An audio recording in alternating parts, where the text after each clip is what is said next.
आज हम पढ़ेंगे राजस्थान का इतिहास।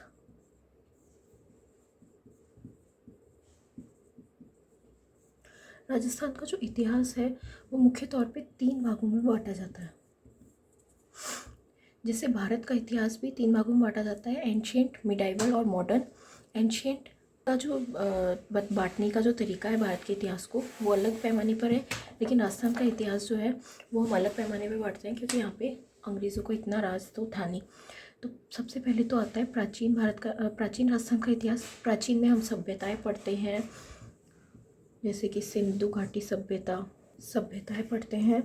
और मध्यकाल में हम क्या पढ़ते हैं, मुख्य राजवंश पढ़ते हैं, राजा पढ़ते हैं, ये सब हम मध्यकाल में पढ़ते हैं। और आधुनिक काल में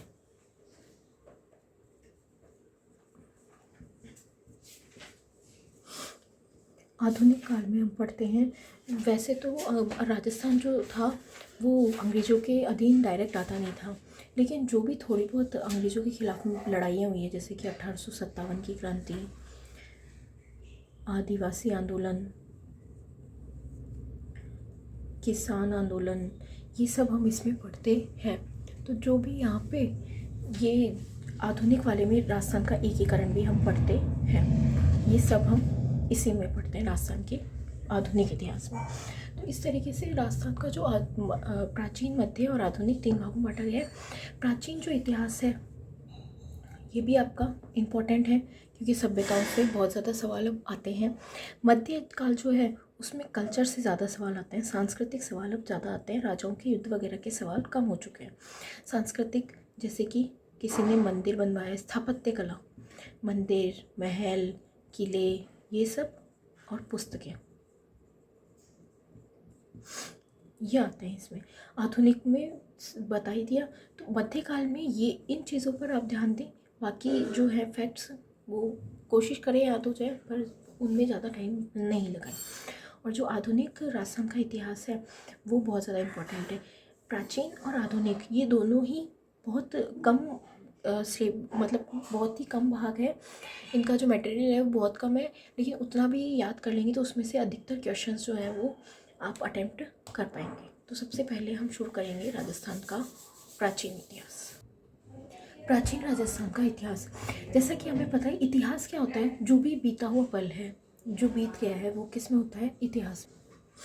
प्राचीन राजस्थान का इतिहास, तो जैसा कि हम जानते हैं जो इतिहास है वो, इतिहास क्या होता है, जो बीत गया है वो इतिहास होता। जैसा कि हमने देखा कि इतिहास क्या होता है, जो भी बीत गया है।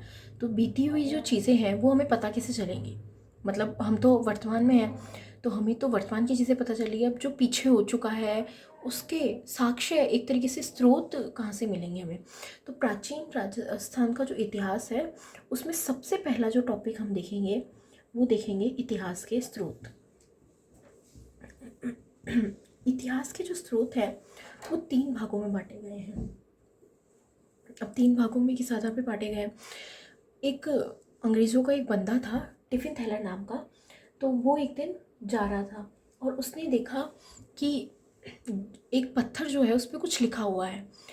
तो उसे क्यूरियोसिटी हुई, वो जिज्ञासु हुआ और उसने वहाँ पे जाके देखा, उसको पढ़ने की कोशिश करी, उसको थोड़ा टाइम लगा। तो उससे जो है उसको मालूम चली पुरानी बातें कुछ, और उसी इंसिडेंट जो था, उसी घटना के बाद से हमारे जो भारत है उसमें पुरातत्व विभाग की शुरुआत हुई, या एक तरीके से बोला जाए तो पुराने जो अभिलेख हैं उनको लिखने की शुरुआत, उनको पढ़ने की शुरुआत हुई थी।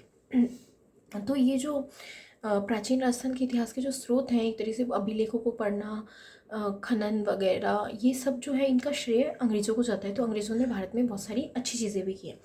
तो इतिहास के स्रोत, तो जैसा कि मैंने आपको बताया, एक बार मैं नाम बता देती हूँ पहले, फिर हम आगे पढ़ेंगे इसके। तो पहला तो हो गया पुरातात्विक, उसके बाद में हो गया साहित्यिक और पुरालेखीय। अब इनमें अंतर क्या है, पुरातात्विक, साहित्यिक, जैसा कि आपको पता चल रहा है, साहित्य मतलब किताबें लिखी हुई है पुरानी राजा महाराजाओं के टाइम पे, जो उनके जो दरबारी विद्वान थे, कोर्ट स्कॉलर्स थे, उन्होंने जो किताबें लिखी हुई है वो जो है उनसे जो हमें जो जानकारी मिलती है वो साहित्य के स्रोत, साहित्यिक तो बुक्स से जो भी हमें पता चल रहा है वो साहित्य में आ गया। पुरातात्विक खनन के द्वारा ज़मीन के अंदर से जो पुराने साक्ष्य मिले उनसे जो पता चल रहा है पुरातात्विक हो गया। पुरालेखीय, कहीं पे किसी पत्थर पे कोई अभिलेख लिखा हुआ है, पत्थर पे लिखा हुआ है तो, और स्तंभ पे लिखा हुआ है तो उसको शिलालेख बोल दिया जाता है। तो इस तरीके से कहीं पे भी निर्माण कार्य अगर कराया है राजाओं ने, उनके बाहर जो अभिलेख लगे हुए हैं वो इसमें आते हैं। पुरातात्विक में कुछ आते हैं जैसे कि ताम्रपत्र हो गया, अभिलेख हो गया, सिक्के, स्थापत्य कला, चित्रकला, मूर्तिकला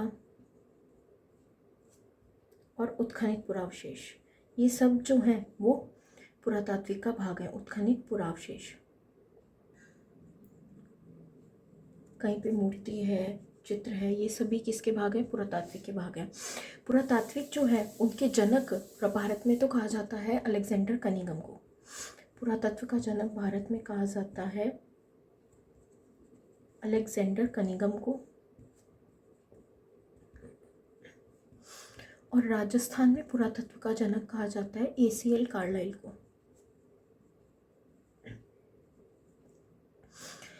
उन्नीस 1950 में राजस्थान में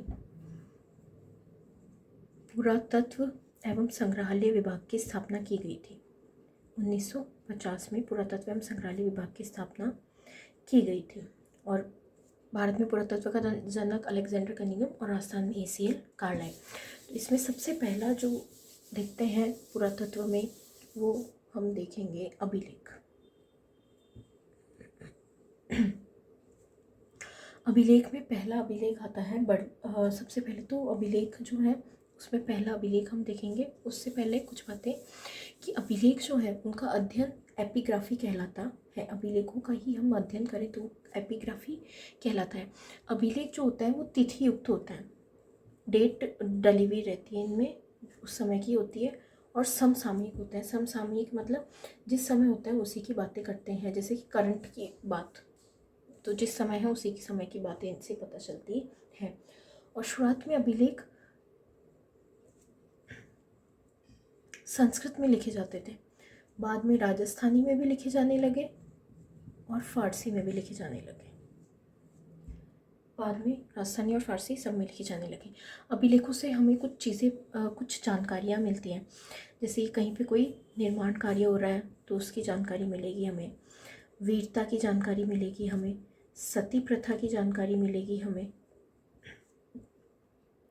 निर्माण कार्य की जानकारी मिलेगी, वीरता की जानकारी मिलेगी, सती प्रथा की जानकारी मिलेगी। अगर कोई राजा कोई ऑर्डर जारी कर रहा है, राजकीय आदेश है, तो उसकी जानकारी हमें मिलेगी, राजकीय आदेश की जानकारी हमें मिलेगी इससे। और जो उस समय पे राजस्थान के दिल्ली के साथ में जो संबंध थे उसकी जानकारी भी हमें अभिलेखों से मिलती है। राजस्थान के दिल्ली के साथ में जो संबंध थे वो जो प्रशासनिक और सांस्कृतिक जो संबंध थे उनकी जानकारी भी हमें इससे मिलती है। और राजाओं के द्वारा जो दान दिए जाते थे, जो विजय जो जीतते थे, वो उनकी जानकारी भी हमें इससे मिलती है। अभिलेख तिथि क्रम निर्धारित करने में बहुत ही ज़्यादा सहयोगी होते हैं। तिथि क्रम मतलब डेटलाइन, कोई भी राजा है उसका समय हम डिसाइड कर रहे हैं कि अब से अब तक वो राजा था, तो वो निर्धारित करने में अभिलेख जो है वो बहुत बड़ी भूमिका निभाते हैं। और ऐसे अभिलेख जिसमें राजा की बहुत ज़्यादा प्रशंसा की जाती है उनको बोला जाता है प्रशस्ति। जिसमें राजा की तारीफ़ें कर रहे हैं वो हो जाएंगे प्रशस्ति।